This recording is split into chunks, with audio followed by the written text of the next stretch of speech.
Olá, pessoal! Sejam muito bem-vindos ao nosso podcast, um projeto novo da Implanta. Então, nós estamos aqui com mais um episódio do Conexão Implanta. Estamos muito felizes por esse momento e é um momento que a gente sempre traz pessoas de referência e pessoas que entendam sobre gestão pública e que entendam de conselhos profissionais, seja na atuação teórica, seja na atuação prática.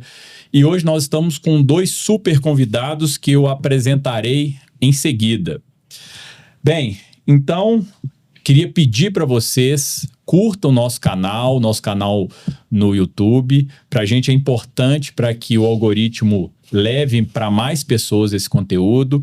A nossa ideia é que a gente traga vários episódios de grande importância para conselhos profissionais. Então, nos ajude curtindo, dando feedback para que esse conteúdo chegue para mais pessoas. Querendo saber mais informações sobre a nova área da Implanta, nós estamos com a área agora de educação executiva. Temos cursos temáticos abertos, temos cursos em company, temos cursos online, temos consultorias. Então, para maiores informações, acesse o nosso site. Vou pedir para a equipe deixar o link aqui para que vocês também acessem as informações. E para a gente é sempre uma alegria poder direcionar conteúdo relevante para vocês. Bem, tendo qualquer dúvidas, vocês, por favor, fiquem à vontade no chat, que nós vamos respondendo assim que possível. Eu vou começar aqui com a apresentação do Thiago Ribeiro, que é diretor da STAP Soluções Criativas, administrador, graduado em Finanças e Controladoria, tem especialista em gestão, governança, estratégia, segurança da informação, gestão de risco, conformidade. Tem mais de 20 anos de experiência profissional, de atuação na área pública. Hoje está na ANA, não é isso, Thiago? Mas também tem passagens aí no CalBR, inclusive na parte de gerente de serviços compartilhados. Então, Thiago, seja muito bem-vindo. Suas palavras iniciais, fique à vontade aí, Thiago. Obrigado, Renato. Uma satisfação poder estar aqui hoje. Esse é um ambiente muito propício para a gente conversar sobre temas que são muito relevantes ali para a estrutura de gestão de governança dos conselhos. Então, que tenhamos mais oportunidades de espaços qualificados para discussões como esse. Legal, Thiago. Pô, seja muito bem-vindo. Para a gente é uma alegria aí te receber. O Thiago, que é nosso professor na Educação Executiva da Implanta, então já é um colega aí, um amigo aí presente. E também queria apontar aqui a presença do colega e também amigo, que eu já tenho afinidade com Sidney Brito, que atualmente ele é gerente de planejamento e gestão estratégica do próprio CalBR, com sólida trajetória em governança, gestão de risco, controles internos e compliance, tudo com grandes projetos no setor público. Foi dirigente da unidade de auditoria interna do Tribunal de Justiça da Paraíba e membro do Comitê de Controle Interno do Estado, possui carreira estratégica na Infraero, experiência em reestruturação organizacional, implantação de áreas de risco e compliance, é mestre em governança, tecnologia e inovação e graduado em gestão pública com especializações em logística, gestão de risco e fraude. Também atuando como instrutor e consultor em governança, risco e auditoria. Sidney, seja muito bem-vindo. Obrigado, Renato. Para mim também é uma satisfação enorme poder participar deste podcast, né, de aprofundarmos alguns debates sobre governança e gestão, né, essa relação e essa interação entre esses dois temas que são sinérgicos, são complementares e são essenciais. Então, fico muito feliz e o tema para mim é sempre efervescente e muito instigador. Obrigado. Legal. Para quem não me conhece, também me permitam uma rápida apresentação. Então, Estou agora aqui na educação executiva da Implanta, mas tive passagens em vários conselhos, tanto regionais como federais. Já tive o prazer de trabalhar também no CalBR aí, já fui colega do Tiago lá no Conselho de Arquitetura e Urbanismo do Brasil. Já participei de vários projetos estratégicos e também vinculando a nossa temática que eu irei apresentar, de fato, de apoio, de ajuda na estruturação da estratégia de toda uma categoria. Então, fico muito feliz aqui e fiquei também muito satisfeito de poder contar com 2 profissionais do gabarito aqui dos nossos convidados, e eu tenho certeza que a gente vai fazer um debate aqui de altíssimo nível. Bem, eu queria iniciar aqui, eu vejo que isso faz parte da rotina, não só dos conselhos profissionais, mas também das instituições públicas, que é essa mudança de gestão, que são os projetos, que são as fases. Então, queria iniciar aqui com você, Sidney. Com mudança de gestão, novos cargos, assim, qual que é o papel da estratégia, da importância de fazer um planejamento estratégico e estruturar uma estratégia? Vamos iniciar aqui em um conselho profissional. Salientando que essa é a nossa grande temática. Nós estamos aqui com a nossa logo aqui, estratégia em jogo. E aí eu queria te ouvir, qual que é a importância desses primeiros movimentos assim que inicia um projeto de gestão num conselho profissional? Pergunta interessante e desafiadora, né? Porque um dos grandes desafios que eu imagino, né, e eu percebo nesse processo de mudança das organizações de um modo geral, e sobretudo agora com foco nos conselhos profissionais, é exatamente o que eu falei um pouco na minha apresentação, né? Essa sinergia entre a governança e a estratégia, ou a gestão. E às vezes o que eu percebo é pouca clareza, né, dos decisores, daqueles que detêm o poder, em relação ao que a estratégia ela pode agregar, né, para a organização. E aí, do que ela pode agregar no ponto de vista de geração de valor público, né? E que é o grande norte que deve ser perseguido por qualquer organização pública, e agora, né, falando sobre os conselhos profissionais. Então, acho que o grande desafio é o entendimento acerca dos benefícios que a estratégia tem para a alta gestão, né? Aquele que se elege um conselheiro, né? que disputa um cargo de direção do conselho, ele precisa entender que a estratégia, de fato, ela agrega valor. Por outro lado, né, nós temos aqueles que dão o apoio técnico para que essa estratégia ela se faça presente e ela se materialize, ela seja tangibilizada. E aí é onde está, né, o que em governança a gente chama de assimetria informacional. Quem detém relativo poder, né, não tem a informação suficiente para uma boa tomada de decisão. E aquele que detém a informação, que é a parte mais técnica da organização, ele tem muita informação, mas ele não é o tomador de decisão. Então, eu acho que o grande desafio é esse alinhamento dessa assimetria informacional. Ambos têm muito a contribuir para a geração de valor público, né? Mas é importante que cada um entenda que são papéis distintos, né? E que esses papéis eles precisam ser respeitados, né? Sobretudo porque quando a alta administração ela vai na microgestão, né, ela deixa de enxergar o valor no longo prazo. E, portanto, quando essa área técnica ela deixa de exercer, né, o seu papel que é técnico, também você deixa de municiar a alta administração de informações para uma boa tomada de decisão. Então, eu acho que o primeiro ponto da estratégia é esse equilíbrio.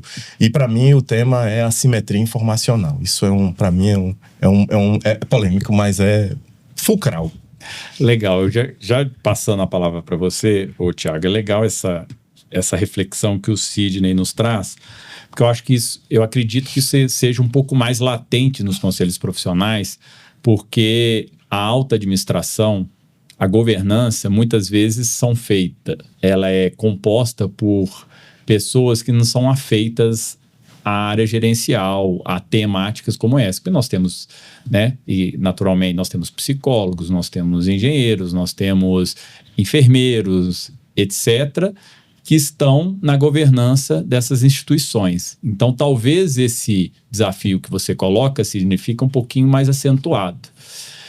E aí, Thiago, com essa reflexão aí, cara, o que você vê, o que você conseguiria agregar aí? O que você vê que são fatores críticos aí de sucesso aí nesses primeiros movimentos quando inicia-se uma gestão em um conselho profissional? Eu concordo com vocês que esse processo é extremamente desafiador em qualquer organização pública, e nos conselhos isso tem um ar ainda mais, vamos dizer assim, relevante, justamente por esse contexto, né, em que nós temos uma estrutura que normalmente é renovada, em alguns casos, praticamente por completo a cada 3, 5 anos ali, e a gente tem profissionais que estão à frente do processo de tomada de decisão e que não necessariamente tem ali uma formação específica na área de gestão de governança ou até mesmo afinidade com a temática, né? Os conselheiros são eleitos por uma perspectiva de proximidade com o tema da atividade profissional. E aí, esse processo de internalização das questões de gestão de governança é algo que, no meu ponto de vista, impacta bastante o começo de gestão. Acho que o começo de gestão, normalmente ele tem um choque de realidade em que a gente sai daquela pegada de quem está com o olhar de fora da administração e que traz ali suas ideias, suas propostas, e a partir do momento que você tem a carga de estar ali como administração pública, tem rito, tem legislação, tem instrumentos de controle, órgãos de fiscalização que você precisa prestar contas, tudo isso acaba trazendo um peso que exige um processo de entendimento amplo para que realmente a gente consiga viabilizar, dentro do processo natural de gestão de governança dos conselhos, a entrega do valor público, como o Sidney comentou, né? Esse é a principal razão de existir de qualquer organização pública, realmente gerar valor para a sociedade, gerar valor ali para o público-alvo, mas ao mesmo tempo a gente não pode abrir mão dos instrumentos e dos mecanismos de governança que são próprios da administração, né?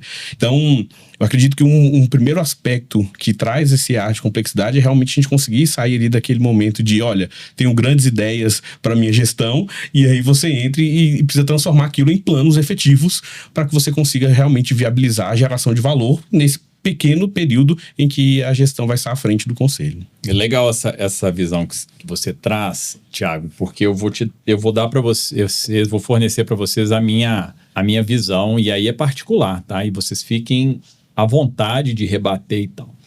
Mas o que eu vejo muitas vezes que a administração pública ela é repleta de tantos controles, mecanismos, compliance, regras, instruções normativas, de órgãos de controle, seja externos, seja internos, que eu vejo uma governança muito interessada em realizar.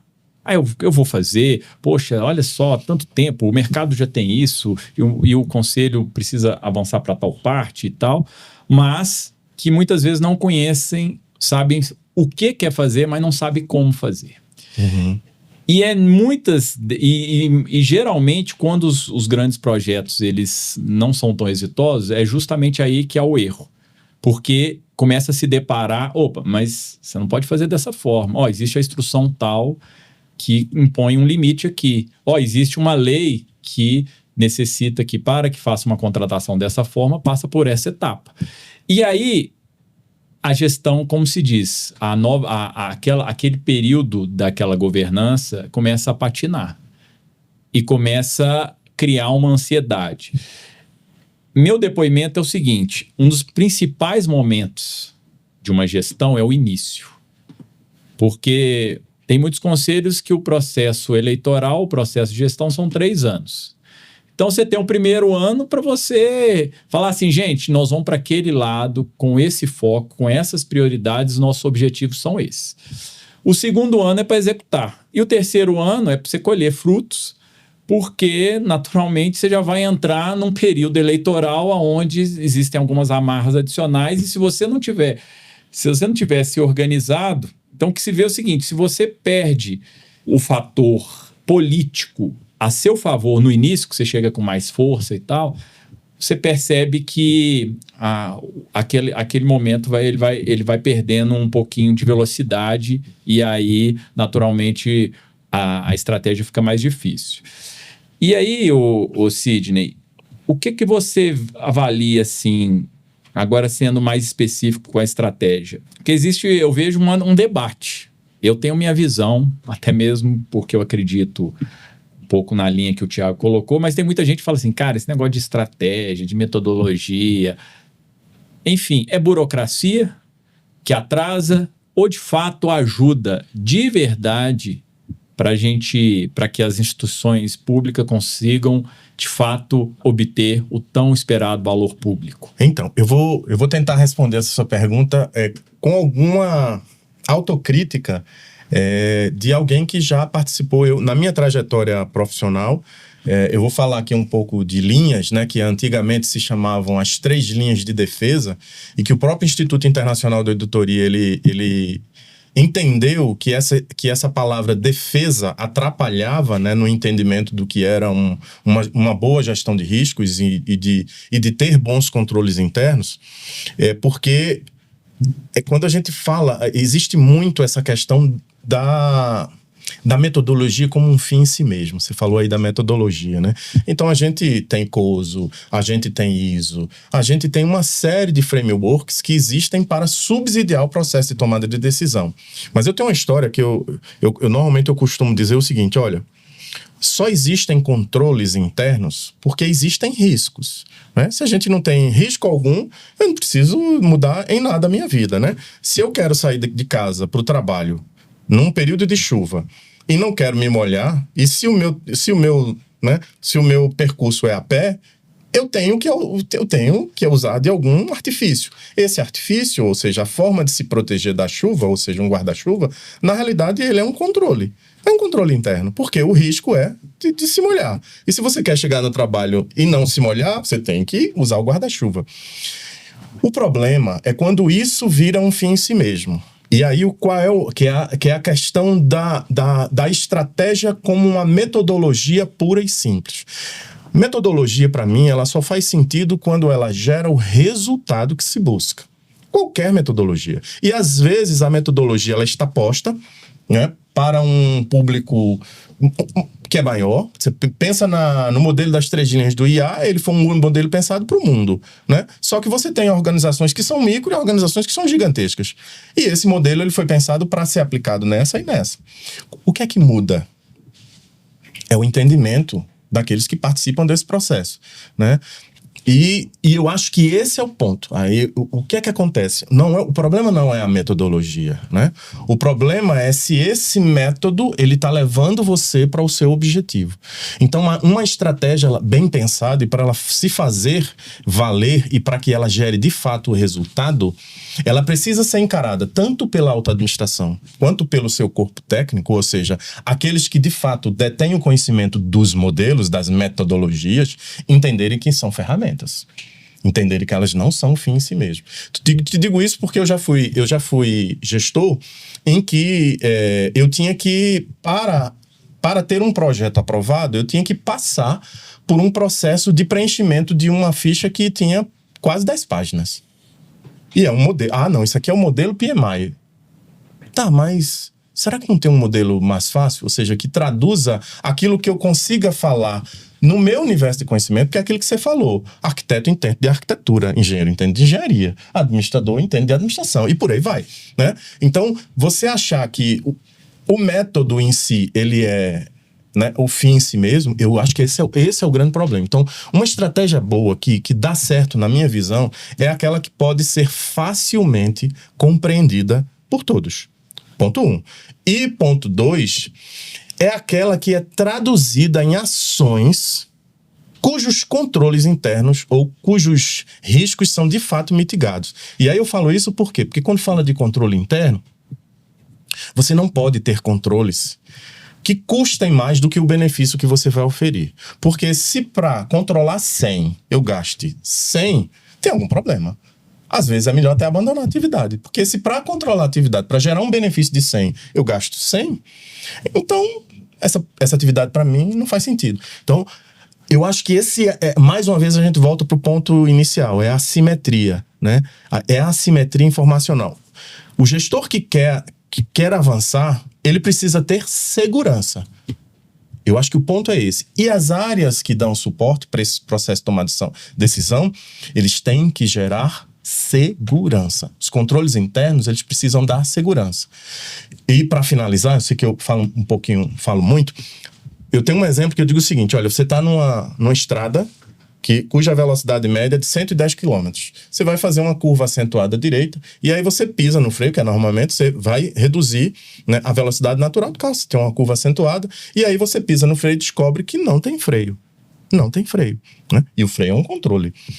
E aí o que é que acontece? Eu sempre costumo fazer essa pergunta. Você continua na mesma velocidade que você tinha quando descobre que tem freio? Normalmente você reduz a velocidade. Veja. Reduzir a velocidade significa que, por falta de um controle interno, você precisou fazer menos. E eu acho que esse é o grande ponto das áreas técnicas. O controle interno só faz sentido se for para você fazer mais. Se não, tem alguma coisa errada com esse controle. Controle é para te dar segurança da decisão e não para você fazer menos. Por isso, do apagão das canetas. Muito legal, muito legal. E, Thiago, o que você acredita nesse debate? E aí, o que você vê aí desse tipo de abordagens? Como é que você vê esse panorama aí, especificamente para conselhos profissionais? E esse debate, inclusive, de métodos ágeis, métodos mais tradicionais, como é que você vê a estratégia nesse cenário? Bom, a estratégia, por si só, como o Sidney comentou, ela traz desafios ali de implementação e, no meu ponto de vista, a forma faz muita diferença. Acho que a gente tem N maneiras, N metodologias, N estruturas para poder trabalhar e a forma é um dos aspectos que impacta o que você realmente vai ter de benefício de utilização em relação a essa estrutura metodológica, esses instrumentos que estão ali disponíveis como ferramentas para poder melhorar e potencializar a gestão. E o mesmo se aplica à própria utilização dos métodos ágeis. Tem instituições que não fazem sentido você tratar de métodos ágeis. Tem outras que provavelmente isso vai potencializar e muito o atingimento dos resultados institucionais que foram estabelecidos ali pela gestão. Então, a gente precisa ter uma clareza ali de cenário, de contexto, de características culturais, até mesmo de nível de aplicação de práticas de governança e de gestão dentro de cada organização para que a gente realmente possa entender se faz sentido ou não você trabalhar com estruturas como as metodologias ágeis. Pessoalmente, eu vejo muito valor, na maioria dos casos, em incorporar elementos dos métodos ágeis dentro das práticas de gestão de governança. E isso não necessariamente quer dizer que você vai desconstruir ali o framework, vai abrir mão da essência de como esses modelos funcionam, mas a gente precisa entender que cada organização é única e essa característica própria dessas organizações exige que hajam adaptações, adequações para a realidade. E fora que a gente não chega, vamos dizer assim, no nível alto de partida em relação à aplicação das boas práticas. É um processo, é um passo a passo. Então pode ser que em um determinado momento a gente consiga avançar em algumas frentes e que a gente precise mudar um pouquinho de estratégia por algum contexto específico da realidade daquele conselho e num outro momento faça sentido você voltar a evoluir em determinadas práticas. Então não tem fórmula mágica, não tem bala de prata que vai fazer com que uma organização obtenha sucesso na implantação de métodos ágeis ou de qualquer tipo de framework ou estrutura de planejamento e gestão da estratégia de um dia para o outro e que vai ter esses resultados de imediato. É realmente uma construção. Pessoalmente, eu acredito bastante em que o ambiente dos conselhos é extremamente propício para que a gente tenha avanços relevantes em relação às práticas de governança e de gestão, especialmente com o uso da estratégia. Porque a característica de formação desses conselhos, de já virem com estruturas de órgãos colegiados, de uma discussão participativa, do envolvimento ativo dos profissionais dentro da estrutura do conselho, tudo isso são elementos que, no âmbito da gestão da estratégia, contribuem muito e geram muito valor para que você tenha clareza de quais são os resultados efetivos que você quer alcançar. E aí, tendo clareza disso, você conseguindo começar uma gestão com teus resultados ali, com teus objetivos claros, a forma fica muito mais fácil de ser estruturada. E aí você vai trabalhar realmente no que existe de disponibilidade de orçamento, no que existe de conhecimento da equipe técnica que está à disposição, ou até mesmo de estrutura e capacidade ali organizacional para poder implementar esses mecanismos de forma que naquele período da gestão, você consiga chegar ao final e ter resultado concreto, ter ação efetiva que gerou mudança de realidade social a partir da ação do conselho, né? Então, é muito importante que a gente consiga entender esse equilíbrio, essa necessidade desse equilíbrio. Porque não adianta querer ser o defensor ali, catequético, de, olha, precisamos seguir metodologias, seguir modelos, estabelecer ali critérios e esquecer, às vezes, da essência e da característica da gestão naquele momento, do próprio nível em que o conselho se encontra em relação à adoção de práticas em diferentes frentes, né? E por trás disso tudo, a gente não pode esquecer que as organizações públicas e os conselhos como tal são feitos por pessoas. Então, tem esse critério-chave ali que a gente precisa trabalhar bem dentro da governança dos conselhos para que tudo isso saia do papel, deixe de ser um método ou uma placa na parede, um mapa colado em algum lugar da fachada da organização e possa realmente se desdobrar em ação, em prática de gestão, em instrumento de potencializar realmente os resultados, especialmente no contexto dos conselhos. Me permite um adendo que eu acho que é importante também para qualquer sucesso de qualquer organização, é capacitação, né? Vocês vejam que isso é tão importante que a própria lei das estatais, a lei 13.303, que ela é de 2016, né? E ela obriga, hoje é um dispositivo legal, ela obriga que os administradores elas tenham determinados treinamentos ao tomar posse e anualmente. E um dos treinamentos é conhecer a organização de qual trabalha. Então, você pega uma estatal, por exemplo, de infraestrutura aeroportuária, ele vai ter treinamento sobre código de conduta, sobre gestão de riscos, compliance, ética, né? Mas treinamento sobre o que é que essa estatal faz. Então, eu acho que isso é um ponto para mim que é de suma importância. Capacitação dessa alta gestão, ou seja, entender o que aquele conselho faz e como faz, porque até para criticar o modelo de governança, ele precisa saber. Se ele não sabe nem o que é um modelo de governança, como é que ele vai criticar? Então, capacitação para mim é um ponto nevrálgico em relação à alta administração. É porque normalmente a parte mais da média, né, da gestão, esses são de fato qualificados, são pessoas de mercado. Mas esses que vêm, né, Tiago, é um conselheiro que às vezes ele não tem esse conhecimento. E cabe à organização promover essa capacitação para que ele entenda sobre o que ele vai gerir. Queria contribuir, eu já te passo a palavra, Tiago. Antes que eu me esqueça, gente, estão gostando desse conteúdo? Curta a nossa página, compartilhe esse conteúdo para as pessoas que você acredita que vai ajudar no conselho a avançar. Essa ação vai nos ajudar a chegar em mais pessoas com esse conteúdo tão relevante. E assim, o que eu queria colocar aqui para vocês? Todos sabem, naturalmente, a Implanta já é conhecida como referência na parte de tecnologia para conselhos. E nós temos alguns módulos, vou citar um exemplo, um dos módulos que mais se destaca dentro da Implanta, uma tecnologia que é o Sisconte, que é o nosso sistema de gestão contábil, orçamentária. E é um sistema que ficou tão evoluído que muitas ações elas já são... vamos dizer assim, meio que automatizadas. Um contador, determinadas ações, ele nem precisa ter o conhecimento técnico, porque o próprio sistema, ele faz o lançamento, ele entende o que a pessoa quer e por trás ele já faz várias ações de lançamento. E uma compreensão que a gente, uma análise que fizemos internamente, é que nos conselhos profissionais, um grande tripé estava sendo deixado de lado, que é justamente o investimento em pessoas. Porque nós temos tecnologias, e eu cito por exemplo, o sistema, e isso é muito comum em outras tecnologias, que as pessoas utilizam cerca de 20%, 30% das funcionalidades, o restante faz muitas vezes na mão, ou não utilizam, e causa retrabalho, tempo maior e tal. E muitas vezes não o fazem, não é porque não querem fazer. Um dado que a gente mostra, um dado recente que a gente mostra em vários dos nossos cursos, é que cerca de mais de 80% dos conselhos, porque as pessoas têm uma visão que assim, conselhos de fiscalização profissionais são autarquias públicas federais que têm muito recurso. Mas os números demonstram o contrário, que mais de 80% dos conselhos, você pode categorizá-los como médios ou pequenos, ou uma nomenclatura que, se eu não me engano, o CalBR utiliza, e eu de uma maneira bem transparente, eu também utilizo, que eu acho o termo muito interessante, uma estrutura de básicos. E muitos não têm nem o básico para operar, com orçamento muito pequenos. Então, quando a gente fica conversando sobre estratégia, sobre modelos, COSO, para vários conselhos isso surge muito...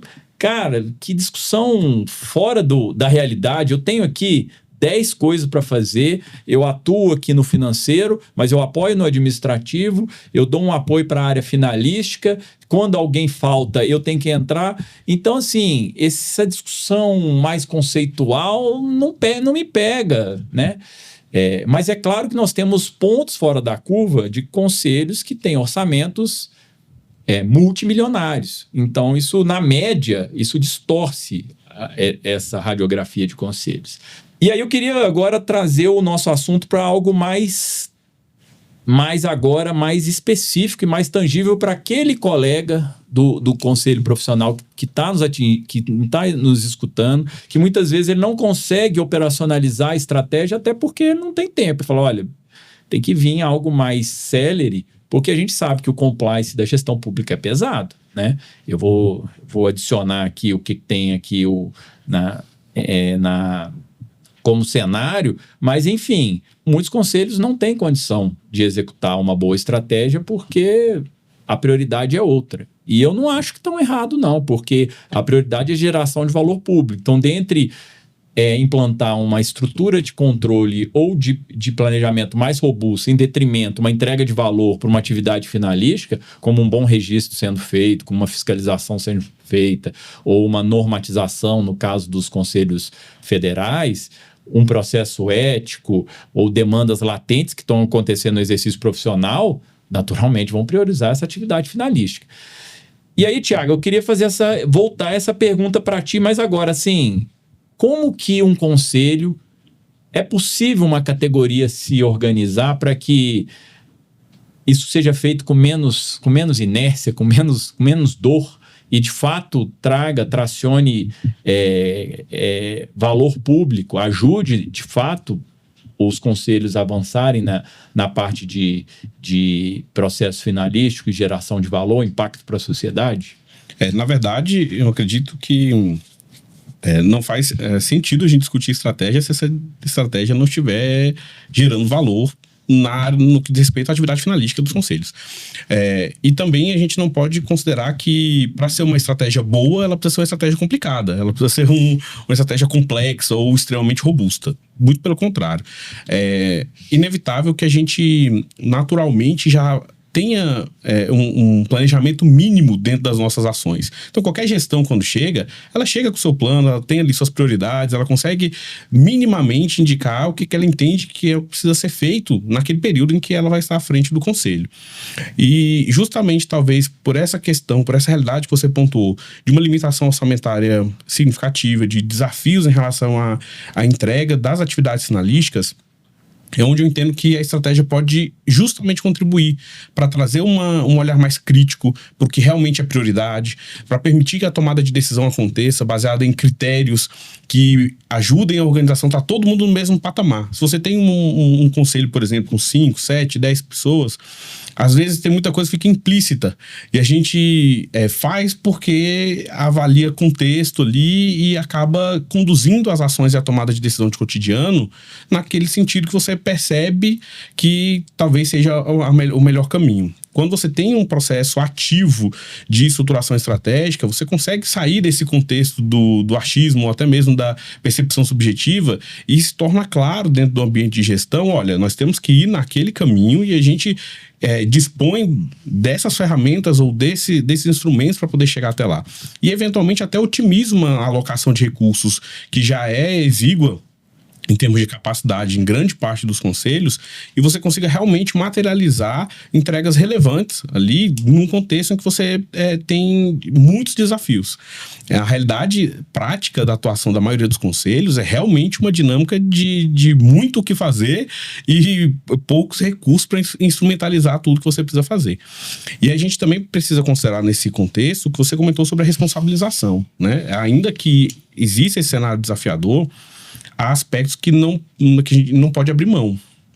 porque o gestor fica exposto a uma futura responsabilização e ninguém quer terminar uma gestão e daqui 5, 8, 10 anos ter que voltar para poder responder uma auditoria, responder uma tomada de contas ou algo que diga respeito ao seu processo de gestão. Então, um mínimo de controle, um mínimo de aplicação de instrumentos que fortaleçam ali a governança é importante até mesmo para poder dar respaldo para o gestor e evitar um eventual passivo que possa aparecer lá na frente e que não é uma surpresa boa para ninguém, te digo com toda certeza, né? Só quem já passou por algum processo desse sabe o quanto que é desgastante, especialmente às vezes depois de você estar fora da gestão há algum tempo, né?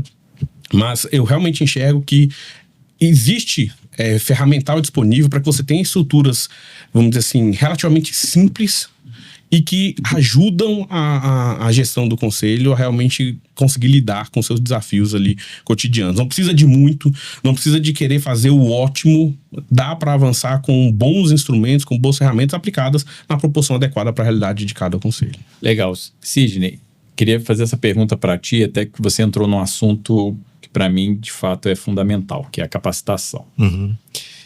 Dia 18 a 20 de março, eu estarei junto com o Thiago, né, Thiago, no nosso próximo curso, que é justamente Estratégia em Ação, onde a gente vai, de fato, levar à prática. Naturalmente, a gente passa pela parte mais conceitual, mas nosso objetivo é prático, para que a pessoa, de fato, saia como executar, como desenhar os seus projetos e ainda informatizar isso tudo integrado com a gestão contábil. Então, assim, de fato, sair realizando. E, assim, eu queria fazer essa pergunta para você. Agora, de maneira prática, você, com a experiência que você tem, com a bagagem que você tem, como fazer isso? Porque, naturalmente, eu vou beber aqui da sua experiência e vou levar a sua experiência para os nossos alunos. Mas, na sua opinião, Sidney, o que fazer? Como fazer isso para engajar as pessoas, para que não fique uma estratégia?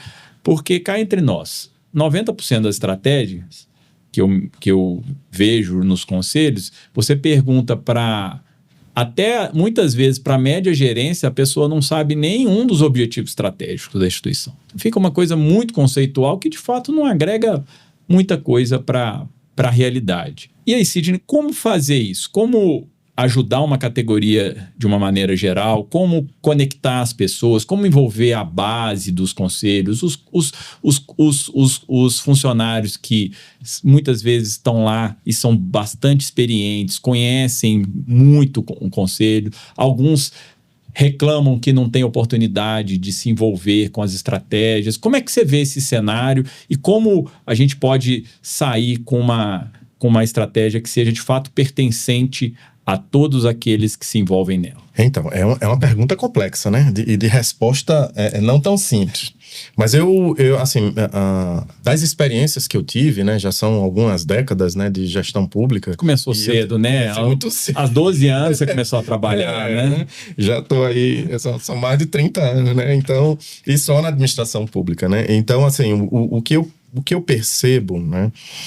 Para essa estratégia dar certo, precisa ter um equilíbrio entre quem opera e quem decide, né? Isso é fato. Mas eu acho que o mais importante de tudo, que a gente ouve falar, mas eu vou falar aqui uma linguagem mais simples. A gente precisa de alguém que patrocine, né? E patrocine não é a você, patrocine o projeto, né? Essa revisão da estratégia. E esse patrocinador não tem jeito, ele precisa ser da alta administração, né?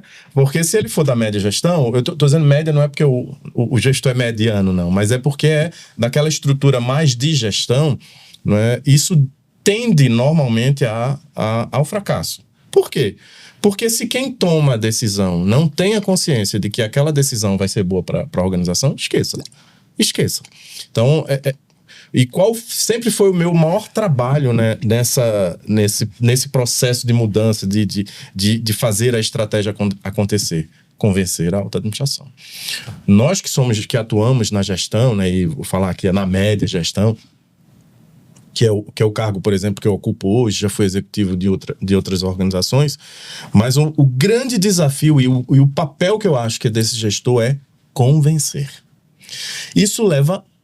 Você tem que gastar muita energia, e normalmente as pessoas acham que esse processo ele não é importante. Para mim ele é um principal. Então, se você não tiver um bom patrocinador e esse patrocinador ser da alta gestão, esqueça, seu projeto, o projeto da organização ele não vai... Porque se quem decide ele não tem a consciência de que isso é importante, gente, isso já deu errado da largada. Esse é o ponto 1. E o segundo, seja simples. Às vezes a gente quer tornar complexo aquilo que pode ser simples. E quando eu falo ser simples, não é ser simplista. É fazer algo que é aquilo que o Tiago falou, né? A gente não precisa abandonar a essência do método. Mas eu posso ajustar o método para que um gestor que nunca ouviu falar em metodologia ágil, ele entenda. Porque o que eu preciso extrair dele é o que ele tem. Porque veja, todo conselheiro, né, que decide, eu vou disputar uma eleição, quero ser conselheiro e quero participar da gestão. Ele deve ter uma razão de ser. Qual é o nosso desafio? Qual é essa razão de ser? Né? E obviamente, ele quer colaborar com o conselho da qual ele participa. Né? Pressupõe-se que a boa intenção está... Né? É o princípio da boa-fé, né? Então, eu não vou partir do princípio que o camarada está lá para fazer coisa errada. Então, eu parto do princípio da boa-fé. Então, eu preciso saber o que esse camarada tem na cabeça para extrair dele aquilo que, de fato, ele tem na cabeça sem que ele perceba que eu estou usando uma metodologia. Eu preciso, tipo essa conversa que nós estamos tendo aqui, né? Você pergunta numa linguagem simples, a gente responde numa linguagem... Então, precisa ser claro para quem vai responder. Então, eu acho que é isso. Ter um bom patrocinador, e esse patrocinador precisa ser da alta administração, necessariamente. O projeto precisa ser bom, obviamente. E as coisas vão ser mais simples. Legal. Tiago, eu vou compartilhar com vocês um desafio profissional que eu já tive, né? E, naturalmente, os avanços ou os projetos é fruto de um trabalho coletivo. Então, eu tive a oportunidade e a honra de participar de projetos como esse. Mas eu tive uma participação e que nós tomamos a decisão de fazer uma estratégia, não somente de um ente ou do federal, mas a gente decidiu, né, a governança do órgão, e foi muito bem, porque houve o patrocínio, é isso que tem que fazer, vai ser isso, vamos investir nisso, vamos conversar, vamos dialogar, vamos entender realidades diferentes. E a gente decidiu fazer a estratégia nacionalmente, com objetivos de todos, e um debate bem franco para que todo mundo ajude a construir aquela estratégia de maneira coletiva. Mas eu me recordo que o desafio, o cenário e o bastidor, ele era bem complicado. Então, pasmem, existiam estruturas de governança e de gestões que há anos não sequer conversavam por questões de diferenças políticas, etc. E a decisão da governança da onde eu participei foi o seguinte: não, vamos chamar todo mundo e vamos lá, a gente discute as diferenças, mas os anseios da sociedade é um só. Os desafios daquela categoria é único. Não adianta um puxar para um lado, outro achar para o outro e tal. E aí tomou-se a decisão de fazer isso. E, de fato, foi uma quebra, porque pessoas não tinham a imaginação que seria possível fazer daquela forma. Então, a categoria, de uma maneira geral, profissional, ela avançou muito no curto espaço de tempo, só pelo fato da gente começar a falar a mesma linguagem, saber exatamente onde vai chegar, saber que aquele processo tem uma destinação de recurso mais robusta, mas porque entendeu que no desenho da estratégia aquilo era prioritário para aqueles próximos 3 anos. Então, as pessoas começam a entender os grandes movimentos, né? Só que eu vejo que essa é uma realidade, por incrível que seja relativamente fácil de entender, a gente percebe que várias categorias não agem dessa forma. Não agem. E aí eu vou dar a minha visão de bastidor, porque às vezes alguns colegas falam assim: cara, eu já tenho tanto problema no meu ente, se eu tiver que fazer uma estratégia nacional e colocar mais dezenas de 27 conselhos, ou 21, ou 25, etc., para dentro de uma discussão, aí que eu vou ter dificuldade para executar os projetos mesmo. Então deixa eu fazer o meu, eu oriento para lá e tal. E aí, Tiago, qual que é a sua visão em relação a isso? Se a gente for para o lado teórico, a gente sabe que tem um caminho, mas eu quero na prática. O que fazer, assim, na sua visão? Esse cenário de desafio de interlocução entre os entes, isso eu diria que, infelizmente, quase um clássico dos conselhos. Eu acho que são poucas realmente as categorias profissionais e que a gente tem um alinhamento em nível nacional e uma convergência clara em relação aos objetivos, às prioridades. Então, realmente essa é uma realidade que impacta muito até a própria capacidade dos conselhos, né? Então, é importante a gente considerar que essa capacidade de diálogo é algo que faz muita diferença lá no final no final do dia, no final da gestão. Mas eu não consigo enxergar não consigo ver um caminho em que a gente consiga tirar do federal essa responsabilidade sobre certo aspecto, tá? Eu acho sim que o Conselho Federal tem ali um papel importante nessa construção de um ambiente que seja propício a você ter uma construção sinérgica. Você conseguir sentar à mesa e tratar sobre os desafios do processo de gestão da tua categoria profissional é talvez o básico da existência do conselho profissional. É conseguir realmente entender o que são as prioridades para aquela categoria, o que a sociedade espera ali, e você sentar à mesa e discutir como que isso vai ser trabalhado nos próximos anos. Não é tão simples, mas acredito que o Conselho Federal sim tem um papel relevante nesse aspecto. Não é o único responsável, muito pelo contrário.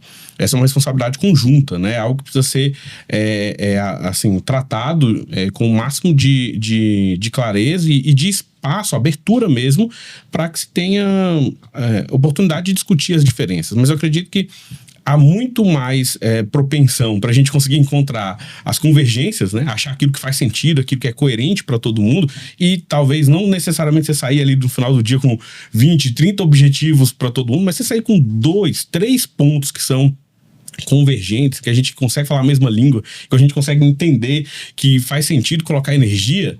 Poxa, então acho que a gente já tem ali uma saída melhor do que o que a gente tinha antes, né? Então, às vezes a gente tem essa expectativa de que precisa contemplar em um planejamento estratégico, especialmente em nível nacional, todas as necessidades e todos os anseios da categoria ou dos regionais. E isso é absolutamente pouco provável de acontecer, e ainda que se tente chegar nesse nível, você vai ter um instrumento que é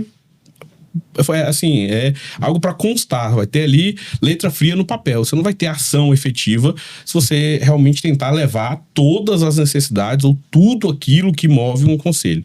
Mas saindo com algumas definições ali em nível nacional, que sejam pontos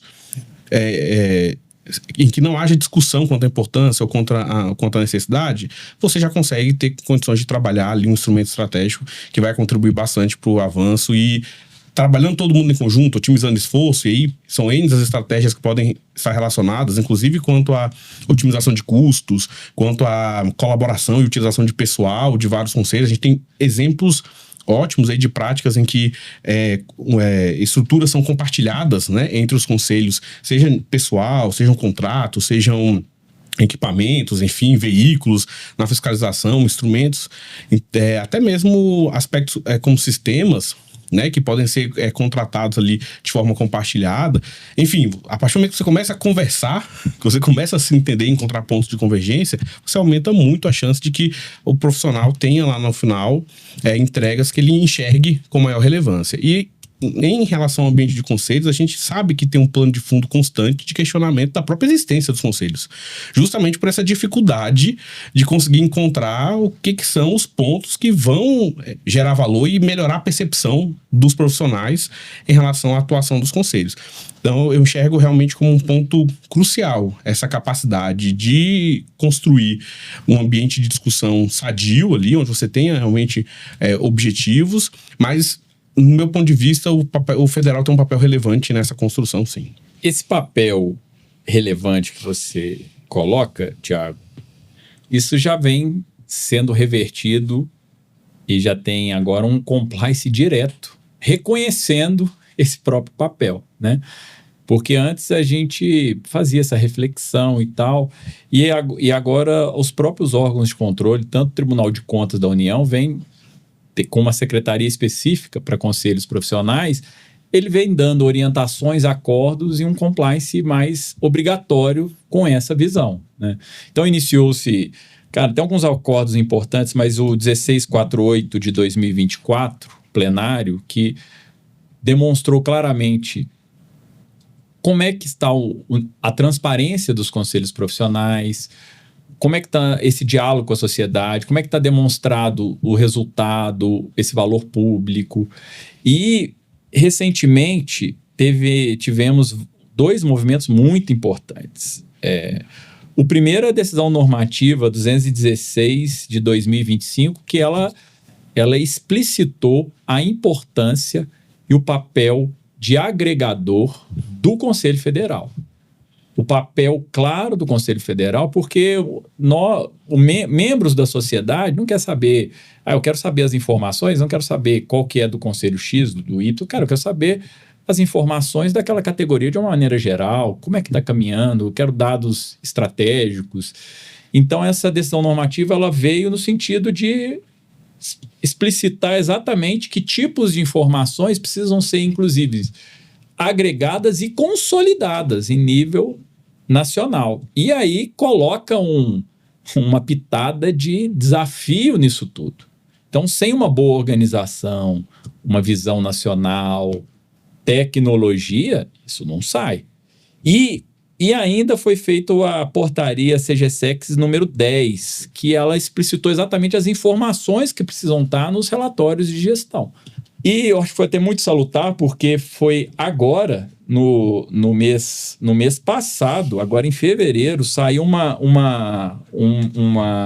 acórdão do TCU 309/2026, que veio um marco absolutamente claro sobre o papel e a forma de operação das categorias profissionais, colocando os conselhos federais com uma responsabilidade de fato de condução de todo esse processo da categoria e deixando claro aos regionais que a autonomia administrativa e financeira não se confunde com independência, que existem limites nisso. Isso foi bem claro, essa foi a tônica desse acordo. Então, assim, mais do que palavras, ou que isso vem se consolidando com um normativo, com um arcabouço de compliance aí para os conselhos profissionais. E aí eu venho com uma reflexão assim para vocês, né? E aí eu vou direcionar isso ao Sidney, porque eu vejo que o Sidney provavelmente está num desafio desse, né? Como fazer isso tudo no sentido de, Sidney, dá para sustentar a estratégia com planilha de Excel? Ou como é que faz isso tudo? Como é que conduz? Porque você precisa consolidar informações para fazer o seu relato integrado lá no federal. E como é que você vai fazer isso? Então, o que você pensa a respeito aí desse novo cenário? Até dá no início. No início. Né? Mas imagine que você tem, por exemplo, pegar o Conselho de Arquitetura e Urbanismo, né? A gente tem o CalBR, né, como órgão federal, e mais 27 regionais, que isso deve se replicar para qualquer conselho. Né? Você imagine agora que a gente tem que gerar uma informação que agora, né, o TCU, quando ele emitiu aquela decisão normativa 215, foi muito voltado realmente para a consolidação de informações relacionadas à fiscalização. Esse é um passo, né, e aí é uma opinião muito pessoal, né, de quem gosta de estudar esse tema. Isso, para mim, foi um passo inicial, mas certeza de que o Tribunal de Contas ele não quer só saber, né, fiscalização. Ele quer saber o que é que o Conselho está entregando ao fim e ao cabo, né? Sua estratégia, ela está se traduzindo em resultados efetivos, né? E essa forma é quando você publica. Não tem como você comunicar à sociedade que não seja por meio da transparência pública, né? Dos dados publicados, né? Nesses sites. Não imagine você pegar uma planilha em Excel, né? Isso, num primeiro momento, até que fica fácil. São 10 itens que o TCU exige. Mas se a partir do momento ele vai dizer, não, além disso aqui eu quero mais isso, isso vai ficando complexo e aí você vai descobrir que essas informações, em alguma medida, você já tem em algum sistema. Então, fazer esse movimento, né, se afastando dos sistemas corporativos, eu acho muito perigoso. Particularmente, eu tenho exatamente a opinião contrária. A gente precisa fazer um movimento para que esses sistemas, essas ferramentas tecnológicas, elas sejam encorpadas para atender os nossos objetivos. Por exemplo, falando um pouco aqui do módulo que a gente acabou de incorporar lá no CalBR, que foi o Programas e Projetos aqui da Implanta. Ele é a perfeição? Não. Mas entre ele e a planilha, eu prefiro ele. Por quê? Porque o dado está lá, eu tenho um log, eu sei quem fez o quê, eu sei que ele conversa com o módulo contábil, ou seja, é mais fácil eu incorporar o sistema do que criar uma ferramenta paralela que se perde, né? Vai vem um gestor novo que muda tudo. Não gosto dessa planilha desse jeito, não. Cria mais uma coluna aqui. Quando você trabalha com sistemas, né, corporativos, isso fica mais difícil, porque esses sistemas eles são construídos com bases técnicas. E certamente a equipe entende do assunto, né? Então, quem entrega um sistema para o mercado, esse sistema foi estudado previamente. Então, o grande problema que eu acho que essa questão dos sistemas é que as pessoas que tomam decisão em relação a sistemas, elas tomam decisão com base naquilo que elas acham que o sistema deve... e esquecem que esse sistema ele existe porque ele passou por uma série de testes, inclusive de mercado. Se está lá na prateleira, porque... alguém, né, já validou isso. Então, eu sou muito da linha de avançar para as ferramentas tecnológicas, sobretudo as ferramentas tecnológicas corporativas. Planilha hoje não é amanhã. Tá certo. Tiago. Dependendo do contexto de estrutura, né? Às vezes uma boa planilha resolve bastante o dia a dia, né? E essa é a prática comum, é o que a gente vê realmente na realidade da maioria das organizações públicas, especialmente as de menor porte. Mas hoje a gente já tem soluções que permitem que com um investimento relativamente equilibrado ali, dada a realidade de cada conselho, você consiga ter um ganho de performance, de qualidade de informação, de integração de dados, que faz muita diferença, né? E a gente falou isso no início. Gestor hoje que toma decisão sem informação qualificada, sem dado confiável, sem uma tempestividade das informações, tá refém de ter a sua tomada de decisão totalmente prejudicada. E hoje a gente tem condições de impor uma celeridade nessa obtenção das informações. E a planilha tem seus desafios nesse sentido. À medida que a gente vai começando a avançar nesse cenário de integração entre os sistemas profissionais, em que a gente precisa trabalhar com dados consolidados, deixar de ter uma análise, às vezes, só de... junta os dados e entrega um monte de dados diferentes juntos e passar a ter realmente uma visão qualificada, tomada de decisão estratégica, olhando um contexto ali abrangente. Então você realmente está saindo para um novo patamar de qualificação, de assertividade em relação à atuação institucional. Então, à medida que a gente conseguir encontrar esse equilíbrio, vamos dizer assim, em termos de, o que faz sentido enquanto sistema corporativo para a realidade daquele conselho, sem dúvidas, os ganhos são exponenciais. E à medida que você consegue trabalhar isso de forma sistêmica, de convergir para que haja um uso comum ali dentro dos sistemas profissionais de soluções que se conversem, né?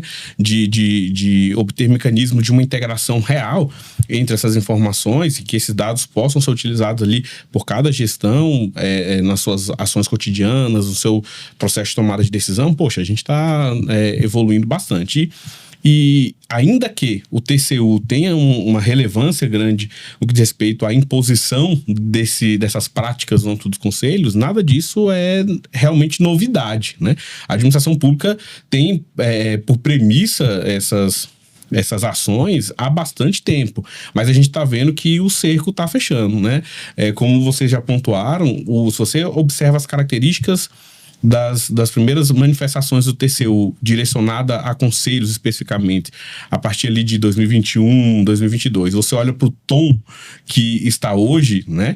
Essa última decisão esse último acórdão, né, do mês passado, por exemplo, ele tratava de fiscalização, mas chegou, né, de atividade finalística, mas chegou num ponto que ele falou assim, olha, eu não consigo olhar para atividade finalística porque o cenário está tão complexo, as atividades básicas de governança estão tão, assim, pouco consistentes, que eu nem consigo analisar se efetivamente está ou não havendo a fiscalização no nível que precisa.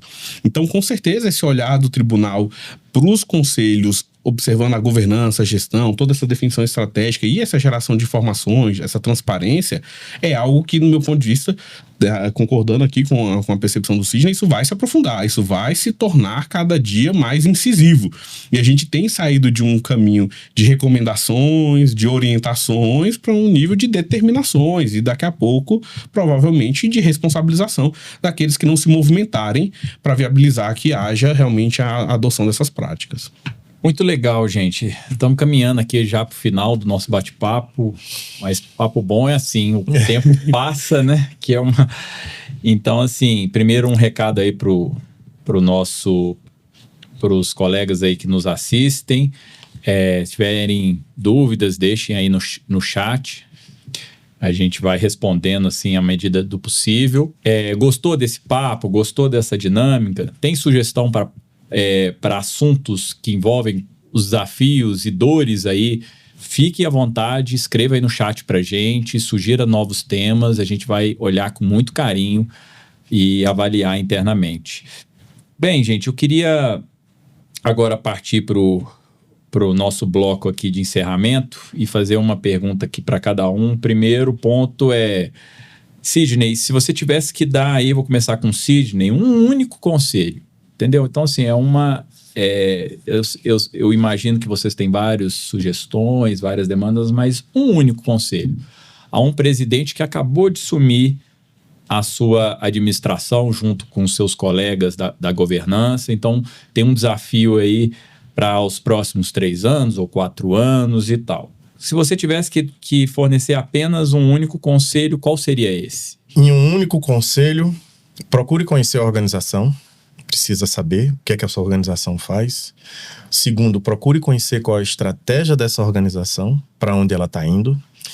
E terceiro, se a estrutura organizacional está, de fato, ajustada para que essa estratégia ela seja alcançada. Então, conhecer a organização, conhecer a estratégia e se a estrutura está adequada. E quando eu falo de estrutura, não é só a estrutura organizacional, não. Se os processos de trabalho, eles estão realmente levando você para essas estratégias. Às vezes, conhecendo a organização, a estratégia precisa ser mudada, né?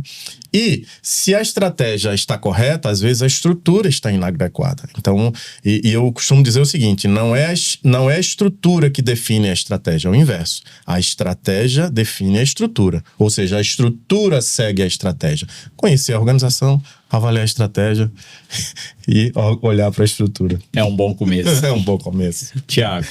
Olha, depois dessa consultoria, né, do Sidney, com esse tripé, vamos dizer assim, relevante e abrangente, eu diria para não menosprezar as pessoas.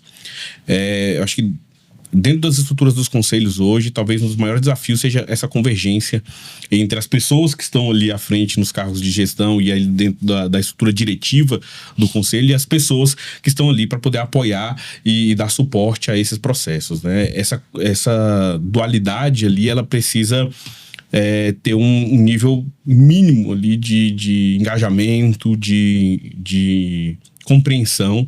Então, acho que os gestores, assim que chegam no conselho, não devem menosprezar ou assim, relegar essa importância de trabalhar as pessoas. E aí entram todos esses aspectos, né, de construção de um ambiente em que haja um entendimento claro de papéis, em que haja uma orientação estratégica explícita, onde haja oportunidade de contribuições e de construção coletiva e conjunta, cada um dentro do seu papel, das suas responsabilidades, mas acho que a gente precisa sim entender que esse trabalho é indissociável dos seres humanos que estão ali realmente executando essa atividade. Grande mensagem.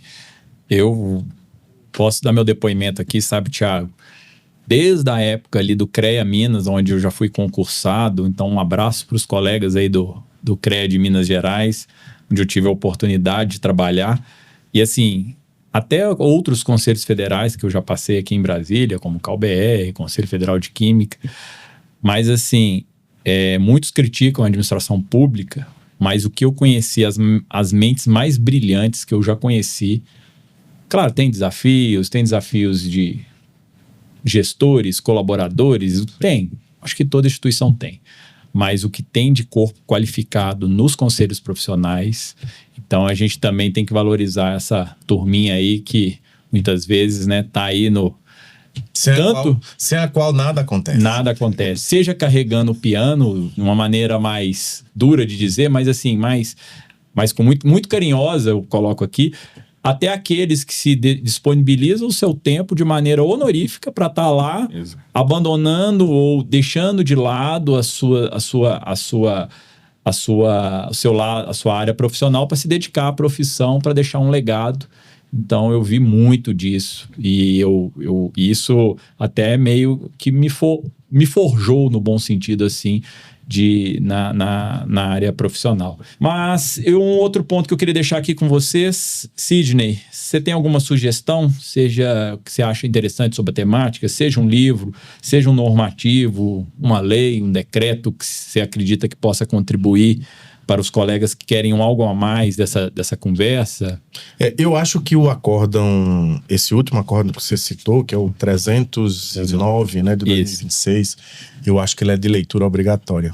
Todo presidente, todo conselheiro, todo gestor, né, todo profissional, ele precisa ler. Porque para mim isso, e mais uma vez, é uma opinião, não é da minha instituição, é uma opinião minha pessoal, né, estudante do assunto.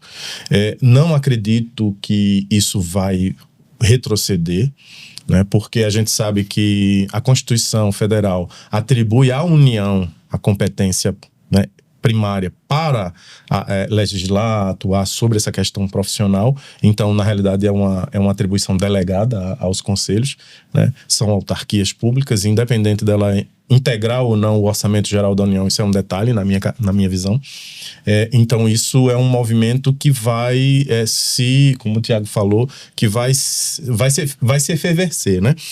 E que o segundo ponto é o papel do Conselho Federal nesse processo, né? Eu passei pelo Poder Judiciário e vi muito essa questão do papel do CNJ, né? O CNJ, ele não afeta a autonomia administrativa e financeira dos tribunais. Os tribunais continuam tendo seus presidentes, seus desembargadores, né, sua estrutura, seu orçamento, ou seja, o CNJ não interfere nisso, mas ele é um órgão de controle administrativo e financeiro, ou seja, é ele quem dá o tom, é ele quem estabelece políticas, é ele quem estabelece diretrizes e é ele quem controla se essas diretrizes estão sendo alcançadas ou não.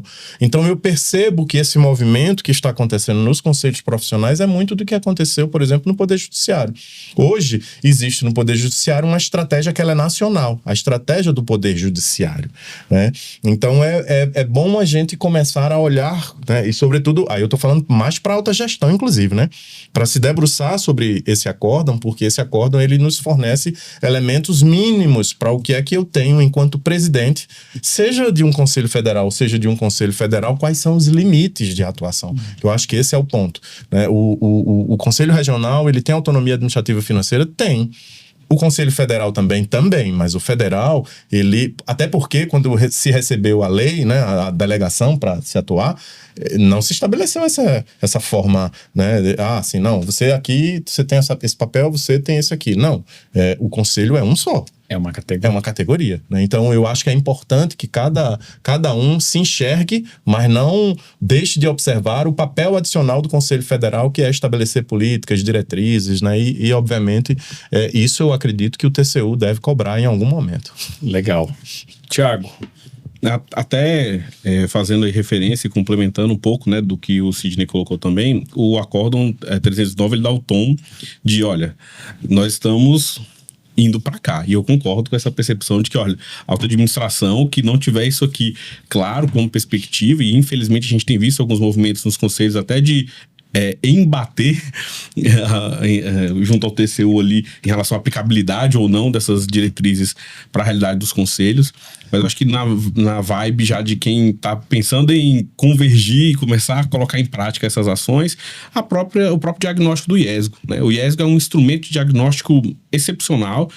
Tem ali o seu nível de complexidade técnica, obviamente, mas eu acredito que mostra um pouco e torna mais claro quais são os elementos práticos ali de tudo isso que a gente está conversando, né? O que é estratégia, o que é governança. Ali no IESGO você tem um instrumento de diagnóstico rico, em que hoje é obrigatório e aplicado apenas para os conselhos federais, mas que eu acredito sim que todos os regionais que tiverem interesse de conhecer e de dar uma olhada vão ali perceber um pouco de quais são os caminhos, né, em que a gente tem como referência na hora que a gente fala dessas práticas de governança e gestão. E queria aqui também incentivar uma prática que ainda não enxergo hoje, não tenho conhecimento hoje de algo focado na realidade dos conselhos, mas aqui pensando em administração pública, uma coisa que a gente vê que funciona bastante são as redes, né? A gente estabelecer conexões, a gente ter ali benchmark, a gente ter troca de experiências, é muito importante nesse contexto de administração pública, porque a gente vivencia realidades diferentes, mas todo mundo está no mesmo tempero ali, né? Todo mundo tem o mesmo arcabouço normativo legal ali em volta, e então tem muita coisa boa, muito material legal, muita troca qualificada dentro da rede InovaGov. Então quem quiser procurar, é só jogar no Google aí, vocês vão encontrar ali as primeiras referências, e tem bastante material, tem grupos de discussão, tem fóruns, eventos, palestras, enfim. Então tem bastante coisa que ajuda também a instrumentalizar essa adoção de práticas, como a gente tem conversado aqui em relação à governança e à gestão. Poxa, muito legal.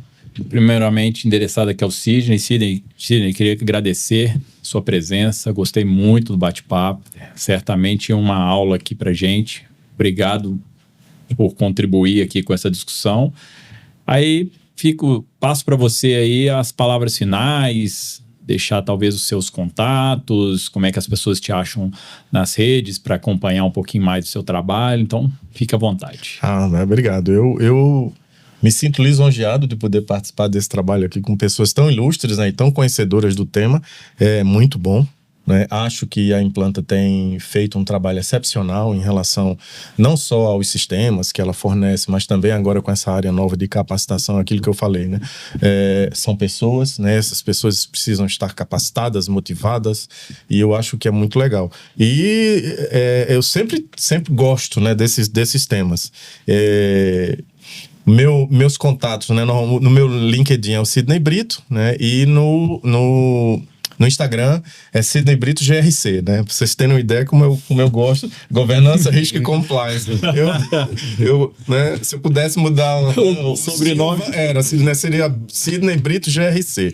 Então, é fácil me encontrar nas redes, eu adoro esse tema. Obrigado aí, quero agradecer a participação, Tiago, e você, Renato, pelo excepcional bate-papo. Muito legal. Muito legal mesmo. As portas sempre estarão abertas aqui para você, viu, Sidney? Obrigado. Tiago.